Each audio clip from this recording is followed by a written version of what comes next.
Pam Bondi wasn't new to pressure. She had spent years in the legal trenches, taking on some of the toughest cases in the country.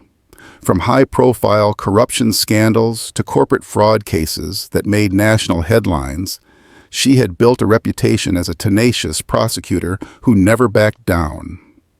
But today felt different. As she stepped into the grand courtroom of Judge Howard Gates, she was met with the cold air of tension hanging in the room. Gates was infamous for his sharp tongue, his unpredictable rulings, and a tendency to make examples of those who dared challenge his authority. Lawyers whispered about him in courthouse hallways, cautioning each other about his mood swings and condescending demeanor. Bondi had dealt with difficult judges before, but something about this man was unsettling. The case at hand was no small matter, a high-stakes government ethics violation that had the potential to shake up more than just a few careers. The defendant, William Radcliffe, was a wealthy developer with deep political ties. He was accused of funneling state funds into his private projects, a scandal that had erupted into a media frenzy. The evidence against him was overwhelming. Paper trails, whistleblower testimonies, and financial discrepancies that painted a damning picture. Bondi had spent weeks preparing for this moment.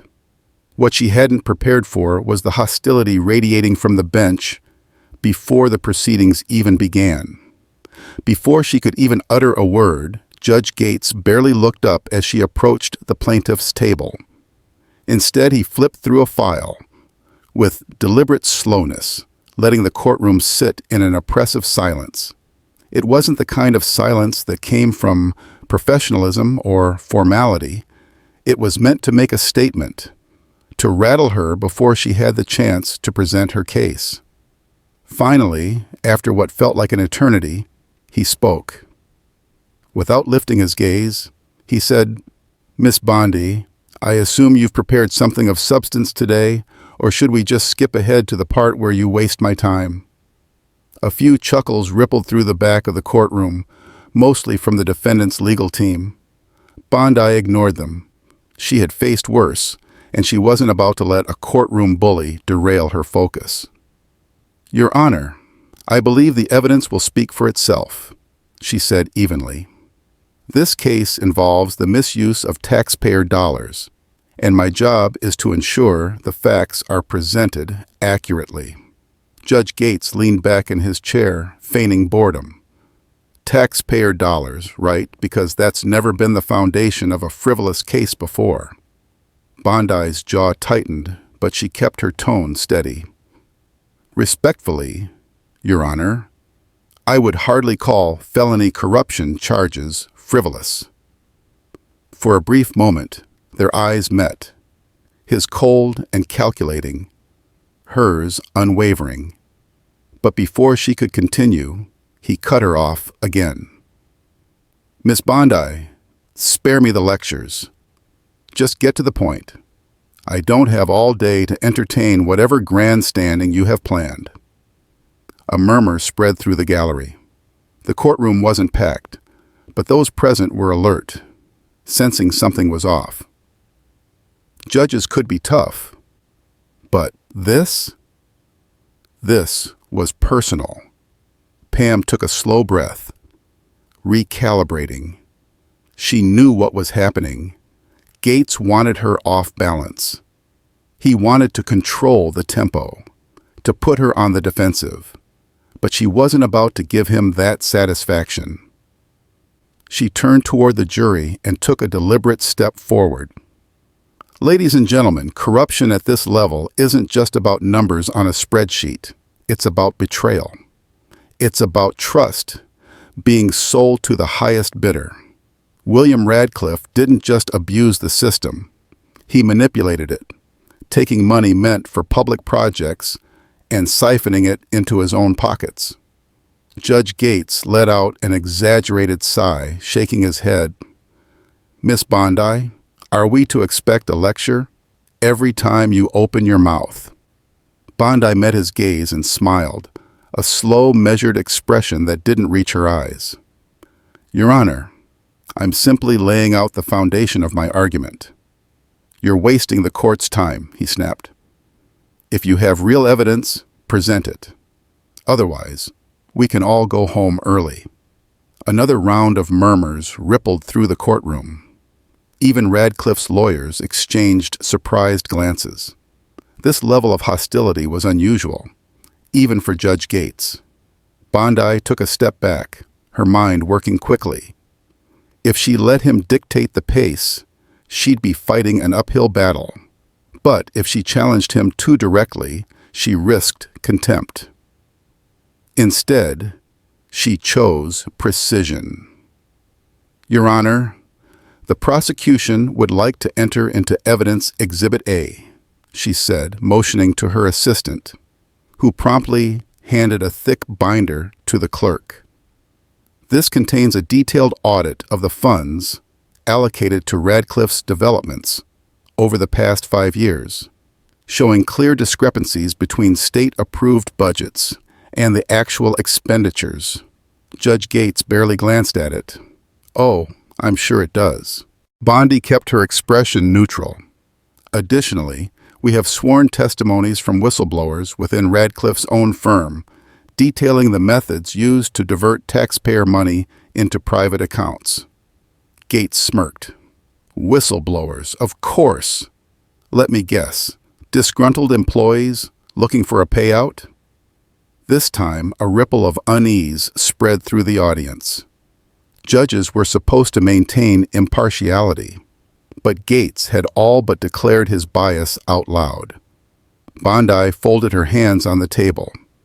"Your Honor, if you're suggesting that every witness we've presented lacks credibility before even hearing their testimonies, I would have to question the fairness of these proceedings."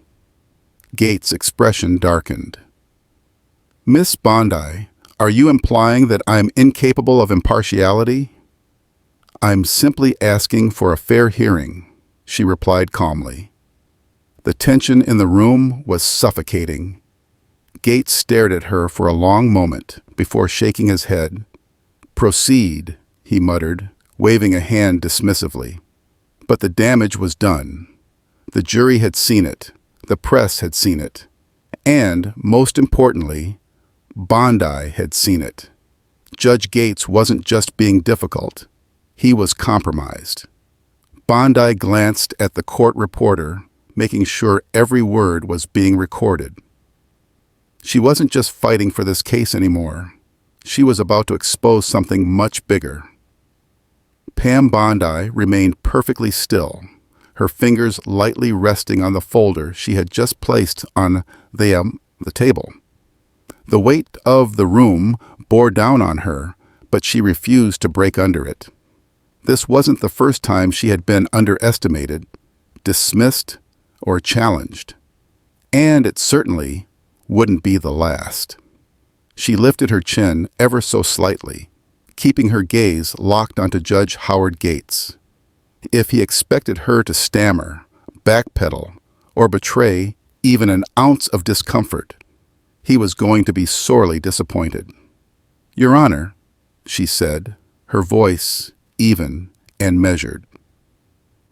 "If you prefer to continue making this personal, I'm happy to request a recess while we address any professional concerns you may have." A bold move, but a calculated one. She had no intention of backing down, but she also knew she couldn't afford to be baited into a fight on his terms. She needed to shift the balance of power, to remind him and everyone in the courtroom that no one, not even a judge, was above professional scrutiny. Judge Gates's lips twitched, the faintest trace of a smirk pulling at the corners. Was that amusement? Irritation? It was hard to tell, but there was something else lurking in his expression, something colder, something calculating. "Oh, I don't have concerns, Miss Bondi." His tone was dripping with condescension. "I just know a weak case when I see one. The reaction in the courtroom was instant. Murmurs rippled through the gallery, a few reporters jotting down notes more furiously than before. Even the defense attorney, who had spent most of the hearing smirking at his client's fortune in drawing this particular judge, shifted in his seat. There was a difference between a judge being strict and a judge being outright antagonistic. This was something more. Pam inhaled slowly, refusing to let the insult land. She had spent too many years in courtrooms to let a verbal jab shake her resolve. Instead, she met his gaze head-on, her expression calm, collected. "Then I suppose we should let the evidence do the talking." She placed her hands on the table and opened the folder again, flipping through the financial records with precision. She knew this case inside and out. She had spent sleepless nights poring over the numbers, ensuring that there were no gaps, no errors, no avenues for reasonable doubt. If Judge Gates wanted to challenge her, she would meet him with cold, hard facts. But as she spoke, she caught it. That flicker of something in his expression. It was barely there, a shadow of something deeper. But she saw it. It wasn't just arrogance. It wasn't just condescension. It was fear. The realization sent a slow, steady pulse of adrenaline through her veins. This wasn't just about courtroom theatrics. This wasn't a judge being difficult for the sake of his own ego. He had something to hide. Pam's mind worked quickly, reviewing everything she knew about Gates. He was known for his harsh rulings, his biting commentary, but he had never before exhibited such blatant hostility toward a prosecutor. His decisions, though sometimes controversial, had never been outright questioned for bias or impropriety. But now she wasn't so sure. She glanced down at the papers in front of her, her fingers brushing over the evidence that detailed the misallocation of state funds, the tangled web of financial transactions that led back to the defendant's development projects, money that had seemingly vanished into thin air, or perhaps into someone's pocket. Her pulse quickened. Could it be? She looked up again, this time watching him more carefully. The way he gripped the edge of his desk just a little too tightly. The way his jaw tensed as she turned the pages, as though bracing for something. He knew something, and he didn't want this case to move forward. Pam knew she had to tread carefully. She couldn't outright accuse a sitting judge of corruption. Not yet. But she could push, she could apply pressure, she could make him sweat. Keeping her voice steady, she continued. The financial records show a pattern of misused funds spanning multiple projects, all of which were approved under questionable circumstances. Judge Gates cleared his throat, shifting slightly. "Miss Bondi, we don't need a lecture in accounting. If you have something relevant, get to it." She pretended not to notice his discomfort, instead sliding a particular document forward. This transfer here, $400,000, was moved from a public works fund into a private escrow account. The authorization came from an individual with direct ties to the defendant. She let that sink in. The judge blinked. "And?" Pam tilted her head slightly. "And, Your Honor, the signature authorizing the transfer belongs to a name that doesn't appear on any official state documentation. A name that, as far as the government is concerned, doesn't exist." Silence. Judge Gates exhaled sharply, shifting in his seat again. "Miss Bondi, you're dangerously close to speculation." She smiled, just a little. "Not speculation, Your Honor. Documentation. And as you always remind us, the law relies on facts. A beat passed. then another. For the first time, the judge didn't have a retort.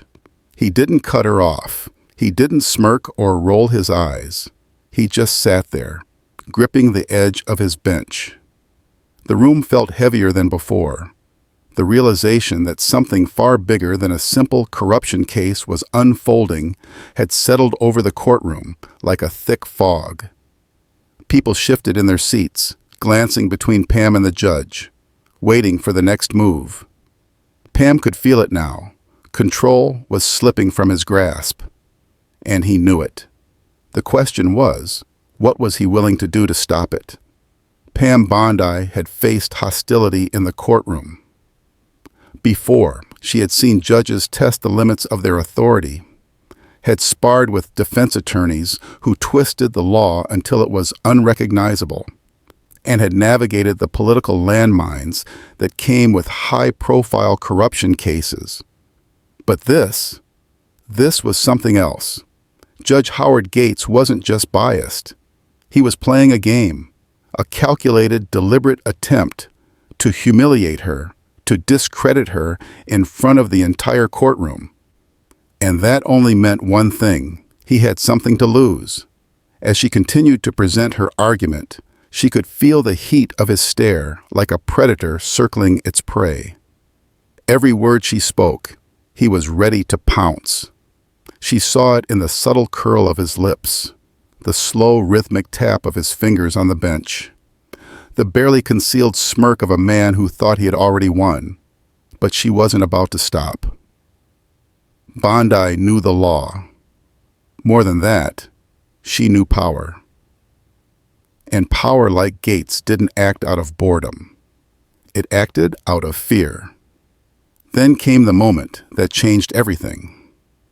Bondi reached into her case and pulled out a small black recorder. The courtroom, already thick with tension, seemed to hold its collective breath as she placed it on the table. With deliberate precision, she pressed play. A voice filled the room, low, gruff, unmistakable. "Take care of it. I don't care how." The static crackled before the voice continued. "Make sure she doesn't get her hands on those ledgers." Silence. Absolute, suffocating silence. Judge Gates didn't move, didn't breathe. Bondi didn't look at him. She didn't need to, because now every single person in this courtroom had heard him. The moment stretched long and thin, the weight of it pressing down like a judge's gavel in a courtroom, where justice had long been denied. Then, like the first raindrop before a storm, the whispers started. Reporters scrambling for their phones, the jury exchanging stunned glances, the defendant shifting in his seat as if realizing for the first time that this trial was no longer just about him. And then chaos erupted. The door at the back of the courtroom burst open, uniformed officers pouring in. Gates finally moved, his face frozen somewhere between shock and rage as the lead officer approached the bench. "Your Honor, please stand." Gates didn't. "This is absurd," he spat, his voice rising. "You think you can come into my courtroom and—" "Sir, you are being taken into custody for obstruction of justice, conspiracy to commit fraud, and abuse of judicial power," the officer interrupted, voice steady. "You will have your chance to speak with an attorney." The metal clink of handcuffs filled the air. Gates yanked against them, his face flushing with fury. "This is a disgrace. I am the law in this courtroom." Pam Bondi finally stood, adjusting the lapels of her blazer with the same measured precision she had used all morning. She met his gaze, calm and unwavering. Not anymore. And just like that, the gavel of justice fell. Not from the bench, but from the hands of the woman who refused to back down.